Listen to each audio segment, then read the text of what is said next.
Magnet fishing. It's a new sport in town where, if you're in luck, you can even make a bit of money. But that's stupid. I'd rather make a big bit of money.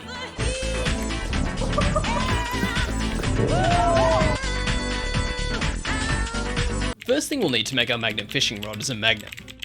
I looked around online and went with a company called Great White Magnetics, because they're an Australian company, and I thought the name sounded cool. I probably only needed a single magnet, but I bought a bundle for some extra options.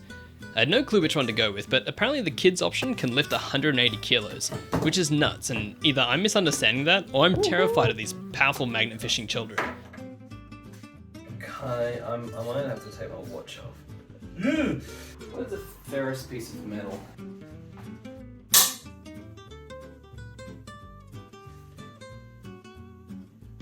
Oh, okay.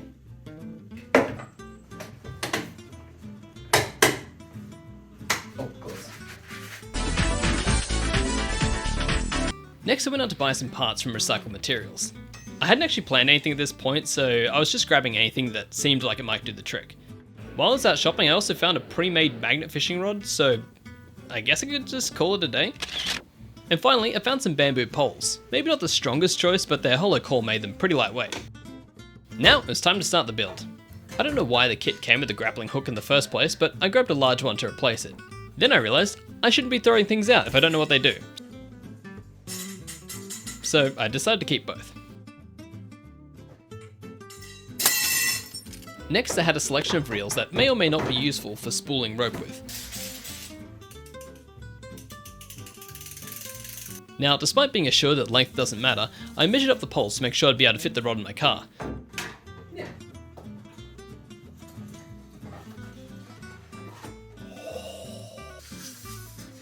$3,150. Holy crap. I contemplated including an old tiki torch for the tip, but it had some fractures and I wasn't willing to trust it.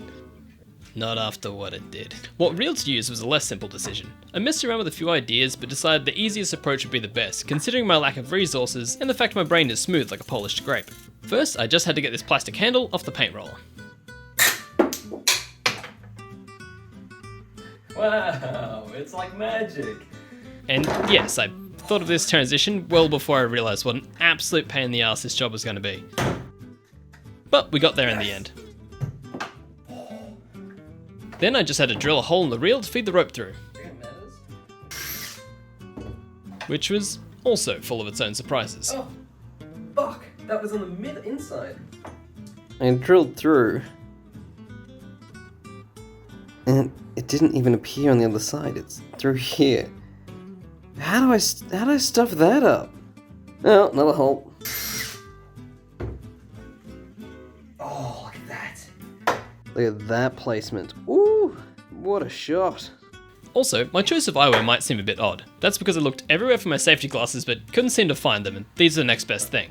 On the upside, I'll be super prepared if I need to suddenly attend a rave or go cross-country skiing. I don't know how fishing rods, you know how they like weave it? You know, it goes like left, oh, it has a little arm that doesn't it? And while I was deliberating my poor choice of design, I came across an exciting development. Another consequence of poor design. I'm out of reel already. Uh-oh. I've got so much more rope here. So I measured out how much rope the reel could hold using my rough wingspan, which probably wasn't super accurate because I'm like, 8.5 feet tall, and my wingspan's like double that. Roughly 10 meters. Is that long enough? That's pretty long. With the rope problem simply ignored, I moved on to the bamboo poles, first securing them with cable ties so they wouldn't splinter and so I could use ASMR in the video tags. Woo! Okay. Is that a straight drill? No. Where's that blue thing? Where did I throw it? Oh, yeah. With the reel attached, I now had to give it a handle. Luckily, I already had a selection of handles to pick from and went with a nice wood one. And then another short intermission of me dealing with the consequences of my actions. Oh no. I drilled that too close, so if it goes there, it doesn't line up. Then I was back into it and replaced the plastic handle with another nicer wood handle. Remember, if you're gonna be stupid, do it safely.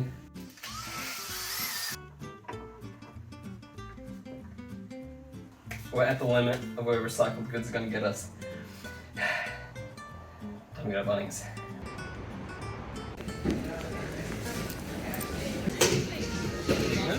Awesome, thank you. So, I went to my local hardware store and got a sausage sizzle.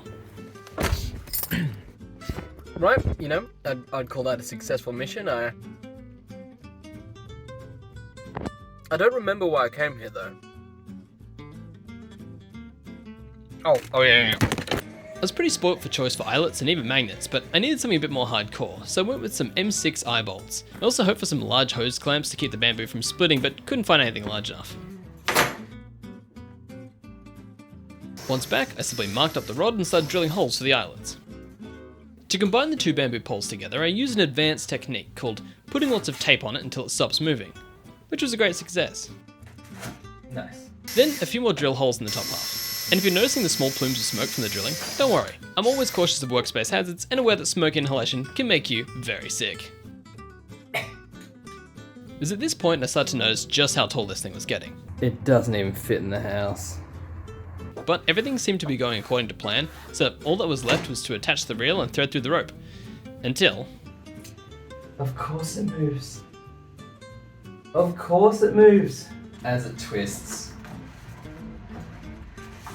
this winds itself up. It's so obvious. It's so obvious. Or you can even tuck your hand under it. Yeah, you can tuck your hand under it. Okay, we're back on track. Maybe I shouldn't have ignored that earlier. But with some small finishing touches, we were good to go.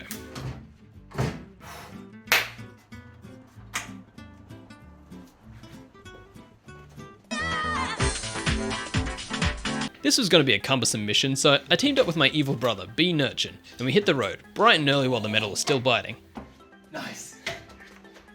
Donk.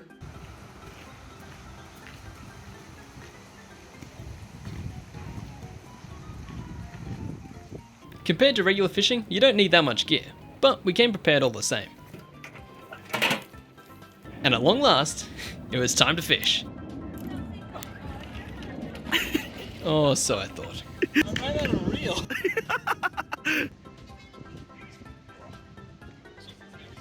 I knew that was going to be a problem. As I was making it, I knew this was going to be a problem.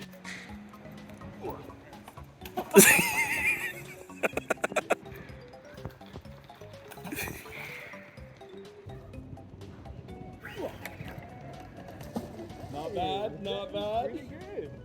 Oh, but it caught again on this fucking handle. Yeah. Gee, this handle's a shocker. We had varying success with casting, finding it easiest with the rope fully extended before casting and then just using the spool to reel it in. We were innovating.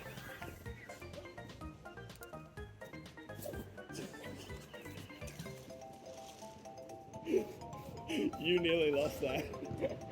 There was not much left. But did we find anything good? Well, I'll let the results speak for themselves. We've caught silt. Good news, man. Got a handful of rocks.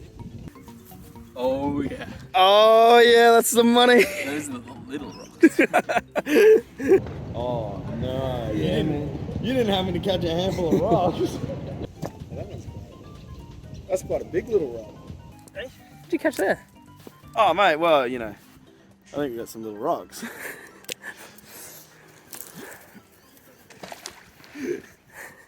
You didn't want those rocks? That's the bait. Oh my god! That's a lot of little. That's why you gotta use the bait.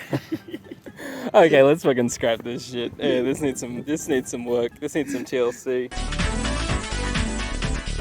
So it was back to the shops. The biggest issue we'd had was the excess rope, so I found a larger reel that had been used for 3D printer filament. Old reel off, attach new reel to old reel because that was the easiest option, put new reel back on. I also added some supports for the handle holding the reel in place. It had been wobbling around a lot and giving me grief. Look at that. The perfect amount. That's looking better. It's bloody huge. But yeah, before we head out this time, let's actually test to make sure our reel works.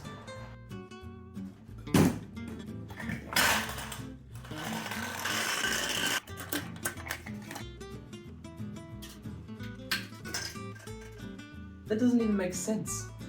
Aluminium's not magnetic.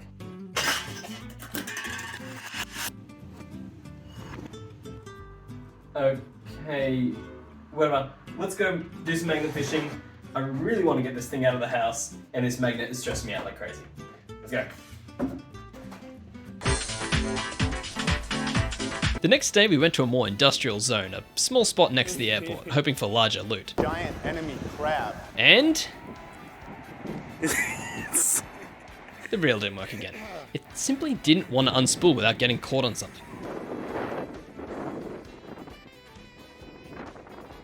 So back to the tried and true method of unspooling before casting. Things were looking just as fruitless as yesterday, until we spotted gold. Or should I say silver? Oh yeah.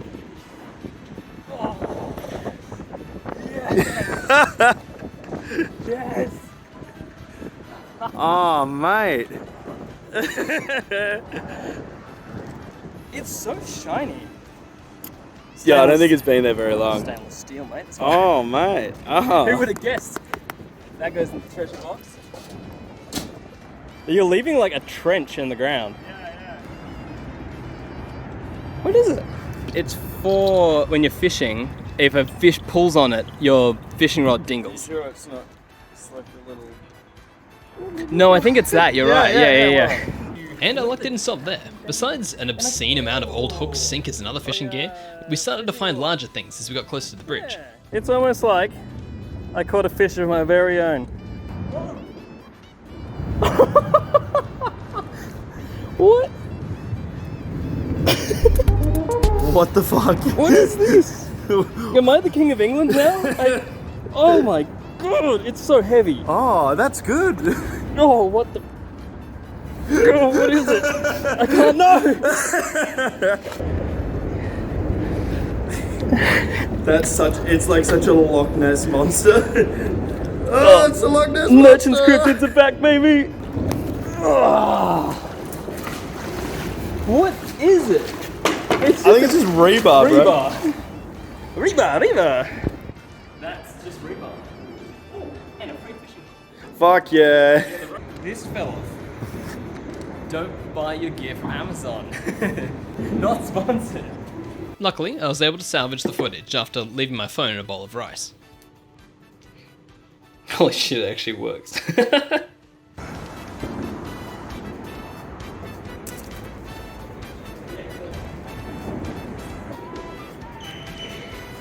You need that? You need the ratchet strap? Oh yeah, mate. Just without the ratchet. Nothing but strap. I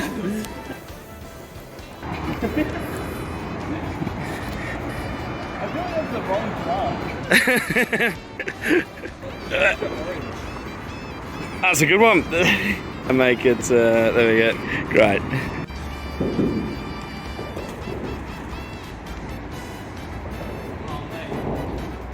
Oh, little rocks. That actually works, right? Like it casts properly Yeah. and then reeled in properly. It's janky. Yeah. Now that we'd tested out the modified rod, it was time to go where the real money is. Sydney Harbour, baby. Well, that was the plan, before I discovered it was closed for an event. I mean, I'd never even heard of this band before. Let me in! They gave me a hat and told me to go away. Okay, got you a hat too. Oh. Very nice. So generous. We came back later and went just around the corner. And after all this practice, it was my time to shine. It's almost gonna work one day. Oh, we got caught on the... Oh. Hey, that worked! Did you get anything? I don't think we're decent. The only other element I miscalculated was maneuverability when swamped by random spectators. I mean, I could have made more money if I just left the hat out.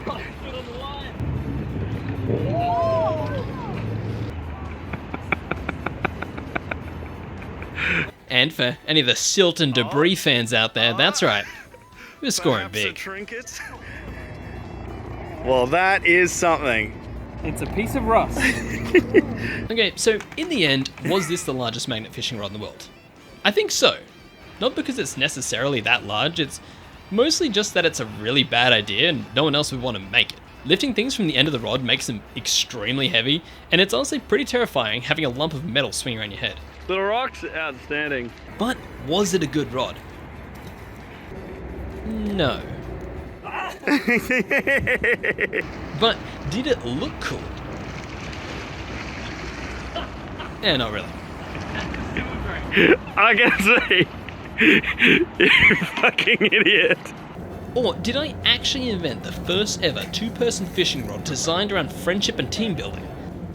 You know what? Sure, that'll do. It's still useless. That's quite a big little rod.